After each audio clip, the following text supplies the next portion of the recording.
Pero Apo, nais talaga kitang makapanayam. Dahil hindi ako mapalagay sa iyong inaasal. Abay, magpigil-pigil ka, magpakadesente. Nung panahon namin, mahawakan lamang ang dulo ng daliri, ipinakakasal na. Well, Lelang, ikakasal naman talaga kami ni Declan, diba?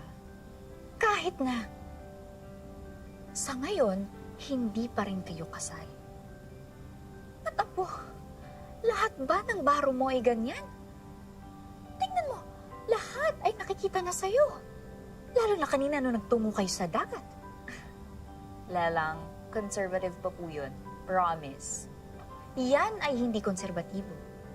Totoo nga po. Here, let me show you po. Ganito na po ang mga OOTD sa beach ngayon. There.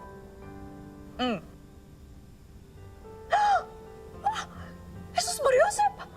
Kaya halay! Lelang naman.